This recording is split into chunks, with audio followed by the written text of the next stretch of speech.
The Galactic Council had created something called Project Deathworld. It was the hardest simulation ever made. It wasn't for fun or training. It was a test. A test to see which species could survive the worst of the worst. This simulation was not just hard, it was terrifying. Acid rain fell from red clouds. Huge beasts with mind-reading abilities hunted anything that moved. The ground itself could crack open, swallowing people whole. And gravity was so strong it could crush a normal body within minutes. This was called a Class 13 Death World. No species had ever passed. Some lasted a few minutes. Most quit before they even entered, even the bravest warriors of powerful alien empires said no. They all agreed Class 13 was too much, until the humans showed up. The Council didn't know what to expect from them. Humans were still new to the galactic stage. They came from a small blue planet that had too many storms, dangerous animals, and strange ideas about survival. Many aliens thought humans were reckless, loud, strange. But now, a team of human volunteers had signed up to enter the simulation. Their leader was a man with short brown hair, sharp eyes, and a calm voice. He looked at the other human teammates and smiled, ready to take a walk in hell. He joked. They laughed, some even high-fived. The aliens watching them from behind the glass were confused. Why were these humans so relaxed? Maybe they don't understand what they're facing. One alien said, maybe they're just foolish. Another added. But inside the simulation chamber, the humans prepared. They checked their gear, adjusted their suits, and tested their comms. One of the women tied her hair back and said, let's see what this place has to offer. The door opened, and the humans stepped inside. Within seconds, the chamber changed. A fake world appeared, burning skies, rivers of acid, and wild lightning bolts cracking through the air. Giant shadows moved in the distance. The aliens leaned closer to their screens, waiting to hear screams, panic, or the humans calling for help. But the humans didn't scream, they ran. They dodged. They scanned the environment. One climbed a broken tower and called out positions. Another used a rock to test how deep the acid river was. Smart, an alien observer said. They're testing the world first, but even smart. Creatures usually didn't last long in a Class 13 simulation. Then came the first monster. 10 feet tall, to heads, spikes on its arms. It charged at the group. Instead of running, one human shouted, go right, and threw a flare. The flare blinded the creature for a second, just enough time for the others to move. One of them set up a trap using wire and a broken beam. When the beast charged again, it tripped and fell hard. The humans didn't waste time. They moved forward. More beasts came. More strange dangers showed up. Toxic wind, shifting gravity, invisible walls. But the humans kept moving. Sometimes they laughed, sometimes they cursed. But they never gave up. 3 hours passed. By then, most alien observers were speechless. Their own soldiers couldn't last 10 minutes, and yet the humans were not only alive, they were doing well. They adapted fast. They used teamwork. They shared supplies and protected each other. A young alien cadet whispered, are they really doing this? Are they winning? A senior commander, eyes wide, nodded. Slowly, they are. Then something unexpected happened. One of the humans looked up at the sky cam, pointed at it, and said, is this really the hardest you've got? The aliens were confused. What did he say? Another human spoke into the comms. This was supposed to be hard mode, right? Come on, give us the real challenge. The room went silent. Humans had just completed the full simulation path, something no other species had ever done. And now, they were asking for something harder. The chief engineer stood up. There's no harder mode, he said. But the human team leader just smiled and spoke again. Then make one. And that moment changed everything, because the galaxy realized something new about humans. They weren't just survivors. They wanted to test the limits, and when they reached the limit, they asked for more. No one in the Galactic Council expected the humans to beat Class 13. It was made to be unbeatable. It was meant to break minds, not reward winners. When the humans asked for a harder challenge, The council didn't know how to respond. Some thought the humans were joking. Others believed they were just showing off. But one thing was clear: the simulation had not stopped them. It had only made them more excited. Inside the main chamber, engineers, scientists, and officials argued. "There is no Class 14. One of them said, "We never planned for anything beyond this."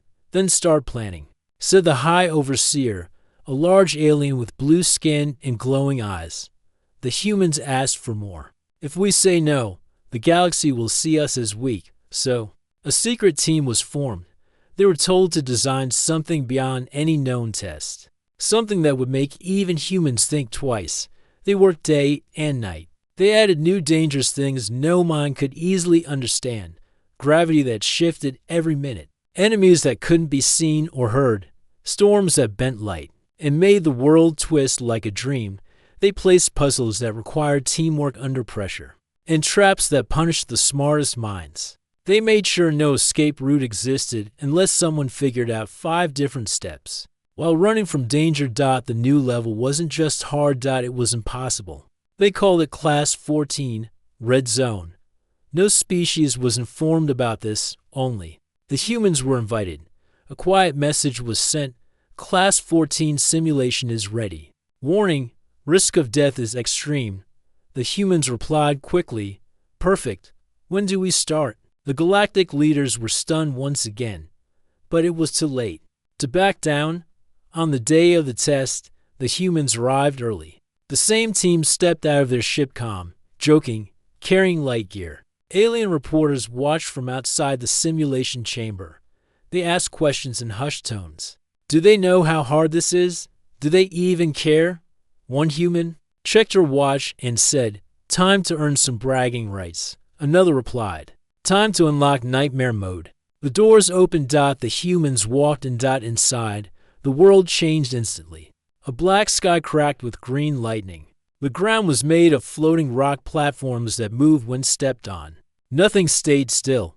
The air was filled with sharp whine that whispered strange sounds. The first danger hit them within seconds. Gravity flipped sideways. One of the humans nearly fell into a bottomless pit, but caught a ledge just in time. Another threw a rope and pulled him back. They didn't scream.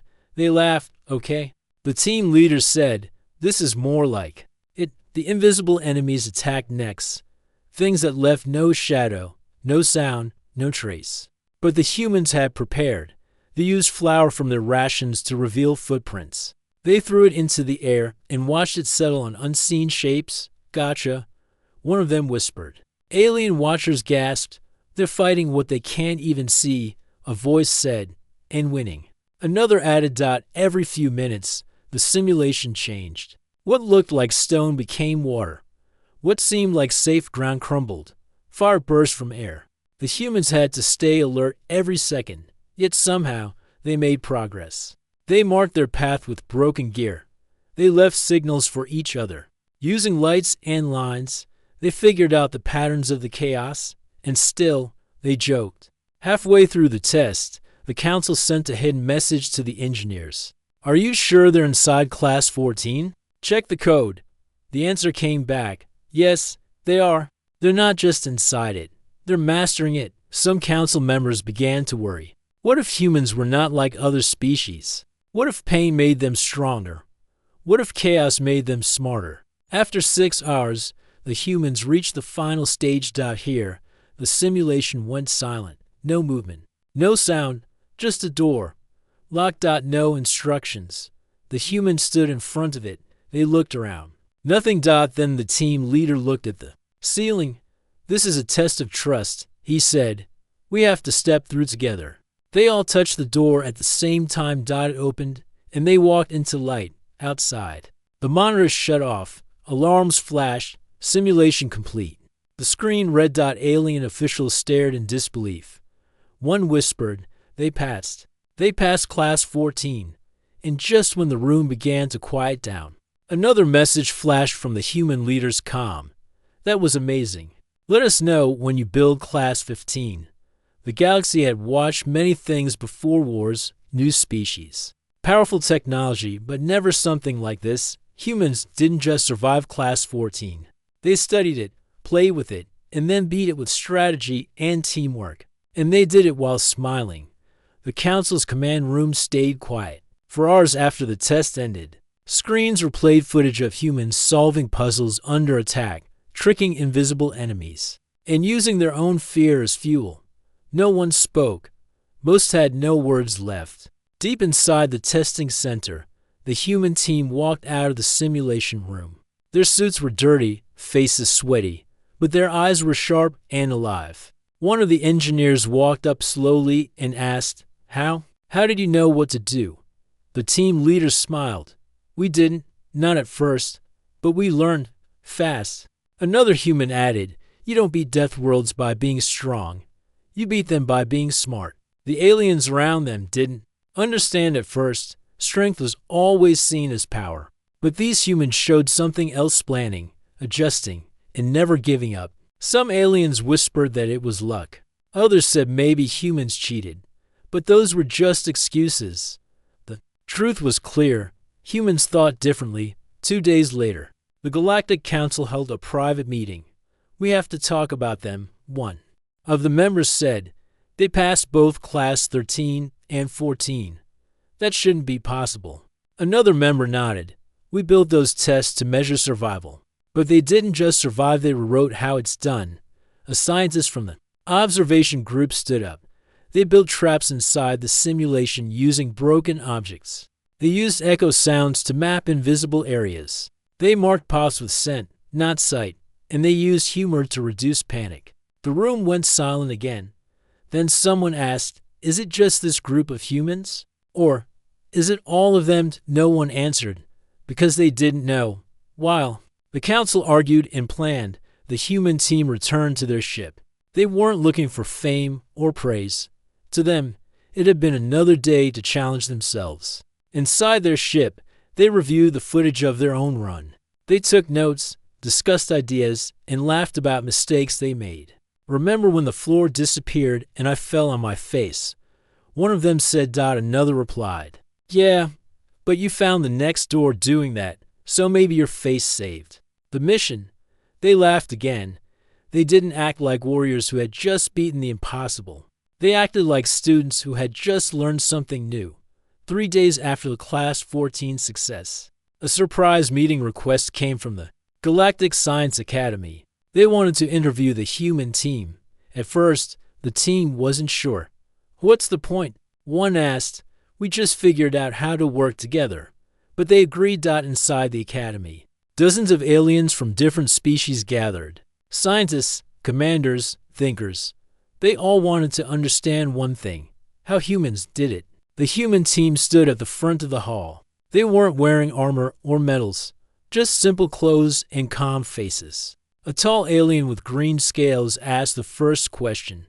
"What was your training?" The team leader answered, "We grew up on a planet where everything can hurt you. Weather, animals, diseases, even other humans. So we learned to adapt early." A bird-like scientist asked, "What made you smile during the simulation?" A woman from the team replied, "Fear feeds fear. Laughter weakens it. If we stay calm and help each other, fear doesn't win." More questions followed, some technical, some personal. But the real message was simple: humans didn't rely on power alone. They watched, they listened, they adapted, and they never left anyone behind. After the meeting, something strange happened. Across the galaxy, species began to study human ways. Warrior cultures looked at teamwork drills. Science worlds tried emotional strength training. Even the machine civilizations added creative thinking programs to their logic banks. Humans had changed the game, but not everyone liked that. Inside a hidden part of the council, a smaller group met in secret. "They're too good," one said. "Too fast, too bold. What if they take over one day?" Another asked. A third leaned forward. "Then we stop them before they grow stronger." Plans were made, and while humans slept under peaceful stars, someone started building a new test. Not in a lab. Not in a simulation. But on a real world. And this time, it wouldn't be a game. News of the human victories spread fast across the galaxy. It didn't come from the humans. They didn't talk much about what they had done, but the simulation footage was shared, replayed, and analyzed by every major species. On trade ships, in council chambers, in school halls, and military bases, everyone was talking about the humans. They called them many names: the fearless ones, the chaos mind species, Deathworld gamers. Many admired them, some were confused, but a few were afraid. Especially the High Council. Inside the main hall of the Galactic Council, leaders from more than 50 species gathered. Their faces were serious. Most of them wore long robes, badges, and held glowing tablets with notes and recordings. A tall alien with 6 eyes spoke first. Humans have passed every test, but they did more than that. They made the test look easy. Another elder nodded. They laughed inside Class 14. They smiled under extreme pressure. They even used the simulation itself as part of their plan. A third one, from a water-based species, slowly raised a fin. They did not brag. They asked for more. The room grew quiet. "What kind of species?" said a deep voice. "Faces death and asks for worse." The others didn't answer right away. They all had the same thought. Humans were not like the others. They didn't run from danger. They ran into it. Some leaders thought this was a gift. Some thought it was a warning. Back on their ship, the human team sat around a table. They had just finished another meal, laughing about the alien food they had tried earlier. "That blue soup tasted like burning rubber," one of them said. "Yeah, and the crunchy things screamed when we bit them," another replied. They all laughed. They didn't know that far above them, in the deep layers of space, they were being watched.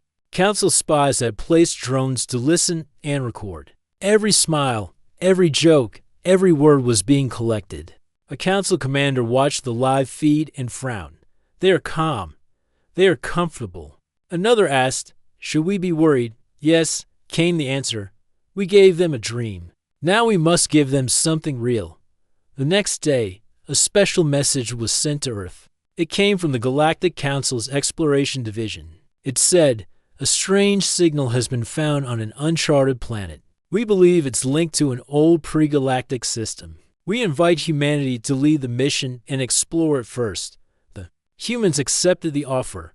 They didn't know the signal was fake. They didn't know the mission was a trap. As the human ship approached the planet, everything seemed normal. The planet looked empty, full of rocks, storms, and no signs of life. The team geared up, ran system checks, and laughed like always. The team leader looked out the window and said, "Looks peaceful, probably full of surprises." They had no idea how right he was. The moment they landed, the trap was activated. Communication was blocked. Their ship's backup systems were shut down. A hidden energy field rose from under the surface, trapping them in a 20-mile zone. And then the creatures came. Not one, not 10, but hundreds. Some flew, some crawled. Some walked on 4 legs with skin like glass. All of them were fast. All of them were deadly. The human team quickly took cover. They didn't panic, but they knew this wasn't a normal mission. Something's wrong. One of them said, "This isn't random. This planet was prepared." Another whispered, "We were sent here on purpose." They weren't in a simulation anymore. This was real. And someone wanted them to fail. In the shadows of the Galactic Council's private war chamber, one of the elders leaned forward and spoke. "Let us see if humans can beat real death.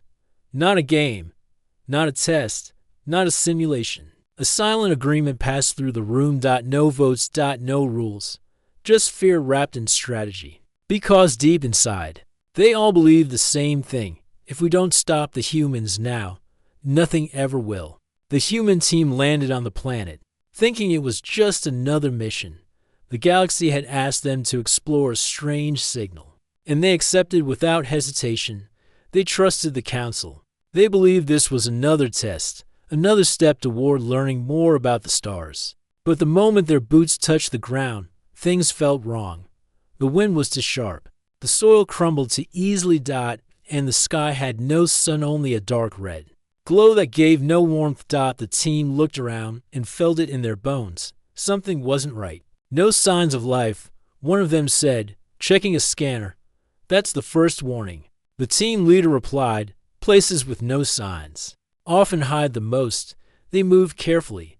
They stayed close together, weapons ready but lowered. They weren't here to fight. They were here to explore. But exploration turned into survival faster than anyone expected. Within minutes, the sky cracked with lightning, not natural lightning, but beams of controlled energy. Machines hidden under the ground woke up and began to rise. They looked like broken towers at first, but then legs unfolded, and long arms with spinning blades came to life. Creatures followed monsters bred in darkness. They weren't just wild animals. They moved like soldiers. Someone had trained them. The humans didn't wait to ask questions. "Take cover," shouted the team leader. They ran behind a rocky hill as the first wave of attacks came. Beams shot across the sky, slicing through stone. The creatures howled as they charged. The humans returned fire, not to kill but to hold the line, fall back to the ship. One of them yelled. But when they reached the landing site, the ship was dead. Its engines were offline. The power core had been drained from the outside. One of the humans opened the hatch manually and checked the systems. "They hacked us from the ground. It's not a glitch, it's sabotage." The team leader didn't waste time. "This isn't a mission," he said. "This is a trap." Deep under the surface of another planet, the hidden council chamber watched the footage. "They know," said one of the elders. "Good," another replied. "Now let's see if they can survive this." Back on the planet, the human team set up a temporary base using parts from their damaged ship. They had limited power, little ammo, and no backup. But they had each other, and they had Earth's oldest weapon strategy. They used mirrors from the ship to blind the energy towers. They laid traps using wires and fuel cells. They drew maps by hand, noting the enemy movement patterns. They didn't sleep much. They rotated shifts and kept watch in pairs. On the second night, the attacks grew worse. The creatures came faster, smarter. One even mimicked a human voice to lure them out. But it didn't work. Humans didn't fall for cheap tricks.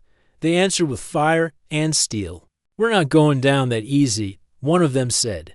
On the third day, something changed. The team leader noticed a pattern. The enemy wasn't random. It followed a path, like it was protecting something. "They're hiding something in the North Valley," he said.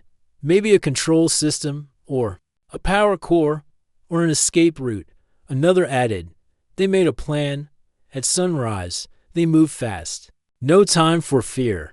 They dodged blasts, outran machines, and crossed the sharp valley where the rocks cut like knives. They reached a cave hidden behind a waterfall of thick red mist. Inside, they found it. A control room. Old alien tech, long abandoned, now used again. The team worked quickly to guard the door while the others hacked into the system. They didn't understand the language, but they understood tech. They had done this before. After 10 minutes, the power grid flashed. The planet's trap field dropped. The ship's core came back online. And the enemies paused. For just a moment.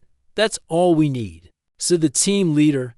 They rushed back, fighting the last wave with everything they had. Ammo ran low. One of them was injured, but still running. No one stopped. No one gave up. They reached the ship. Doors sealed. Engines roared. And they lifted off just as the ground behind them exploded. They escaped. But they knew the truth now. The signal was fake. The trap was real. And someone powerful wanted them gone. As they floated in orbit, bandaging wounds and running checks, the team leader looked at the planet below. "We need to talk to Earth," he said, "and prepare for something bigger." As the human ship floated in orbit above the trap world, the team was silent. One of them was bandaging his arm. Another checked the ship's power systems again, making sure nothing was left sabotaged. No one said it out loud, but they all knew the same thing. This wasn't just an accident. Someone had set them up, and they had barely survived. The team leader stood at the window, staring down at the red clouds below. He spoke in a quiet voice. "We've been tested, again. But this time, they wanted us to lose." One of the others replied. "We didn't." He nodded slowly. "But they're not done. This wasn't the last challenge. It was just the beginning." News of the humans' escape shocked the Galactic Council. Not because they survived, But because they made it back with full recordings, the humans had proof, maps of the fake signal, images of the hidden weapons, recordings of the creatures bred for attack. Earth received everything in one clean report, and within hours, Earth responded. They didn't scream or threaten, they simply requested a public council meeting. The request was granted, not because the council wanted to, but because refusing it would show guilt. When the meeting began, the humans didn't send soldiers. They sent the same team that had survived the trap. They entered the chamber calmly, no armor, no weapons, just carrying a small tablet. The team leader stepped forward and connected the tablet to the main projector. Footage filled the giant screen. First, the view of the red planet's surface. Then, the hidden machines. Then, the creatures. And finally, their escape. No dramatic music, no narration, just facts. When it ended, the leader turned to the council. "We are not here to accuse. We are here to understand." His voice was steady. "We were told this was a research mission. Instead, we found a death trap. Someone tried to erase us." Some council members looked down. Others stared back without emotion. "But we survived," he continued. "Not because we are stronger. Not because we are lucky. We survived because we do what humans always do: adapt." He paused. "You built something to break us. But you build it using tools we've seen before.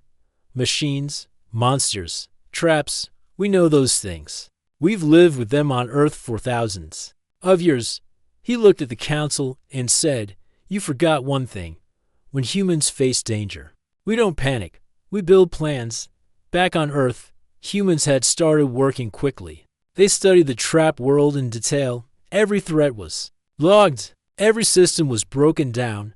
They didn't prepare for revenge. They prepared for knowledge. Humans turned the data into training programs. Schools across Earth now taught off-world survival tactics. Kids learn how to move in gravity shifts. Young explorers practice making maps without tech. Teamwork drills became normal everywhere. Other species watched in surprise. The trap world, made to crush the human spirit, had become their new classroom. In the galaxy, some were amazed, others were terrified. One general from a desert world said, "We tried to break them, and they grew stronger." A scientist replied, "Maybe that's why they're so dangerous." But there were some who began to change their view. A young alien commander named Telex spoke up in another meeting. "Humans don't want war," he said. "They want challenge. They treat hardship like puzzles. And they work together in ways we don't." His voice carried hope. "Maybe we shouldn't fear them. Maybe we should learn from them." Some agreed. Some did single quotes T. But for the first time, a new question began to spread across the stars. Not how do we stop the humans, but what will they do next? On their ship, the human team sat around again. No smiles this time, just quiet planning. "They know we're serious now." One of them said, "Yeah," another replied, "but they still don't understand." U.S. The team leader looked at the stars and said, "Then it's time we show them who we really are." After the meeting with the Galactic Council, the human team quietly returned to their ship. They didn't speak much as they prepared for departure. They knew the galaxy had seen the truth. The trap was exposed. The data was shared. But something still felt unfinished. The team leader sat alone near the window. Stars moved slowly outside as the ship floated above the planet where they were almost destroyed. His mind replayed every moment: the broken terrain, the creatures, the silence before the last attack. But more than that, he remembered how his team worked together. No orders, no panic, just trust. That's what saved them. The next day, they headed back to Earth. On Earth, everything had changed.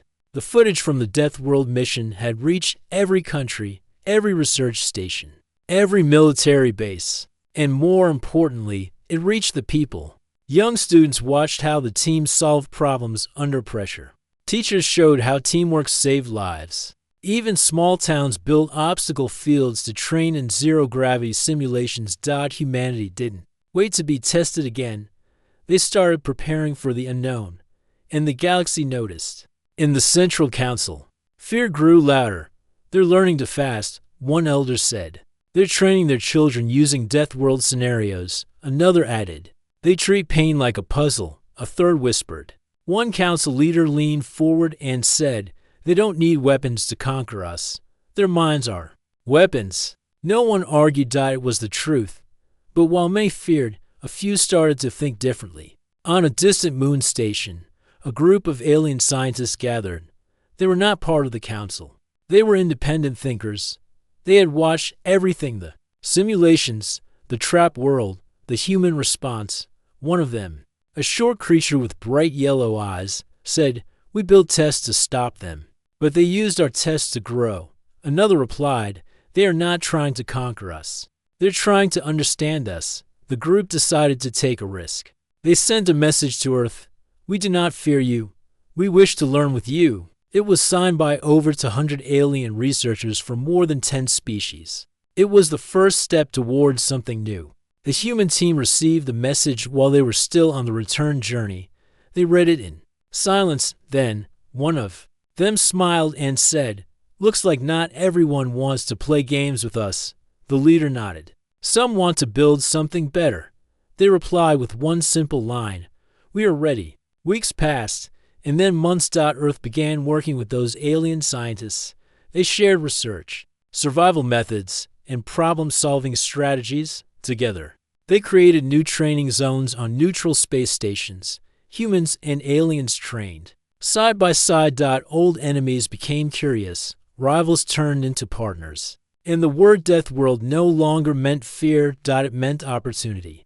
But not all species welcomed the change. A secret group within the Galactic Council grew angry. They didn't like the idea of humans rising in respect. They didn't trust this new order. So they planned something final. Something that wouldn't be a simulation or a trap. They planned a silent strike on Earth's outer colonies. No warnings. No recordings. Just destruction. But before they could act, something happened.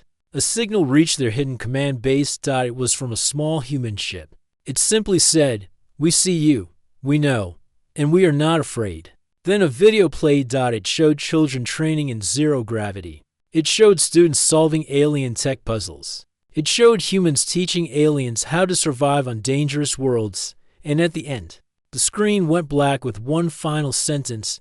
This is not war. This is evolution. The secret group paused. Some looked scared. Some were silent.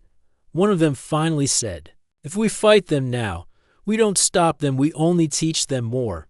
And with that, the plan was abandoned. Because they understood. The humans could not be stopped by danger. They welcomed it back on Earth. The team stood together one last time on a hilltop near their training base. The wind was strong, and the sky above was full of stars. What now? One of them asked. The leader looked up and said, now we keep going. We explore. We build. And if the galaxy throws us another test, he smiled. We ask for a harder mode.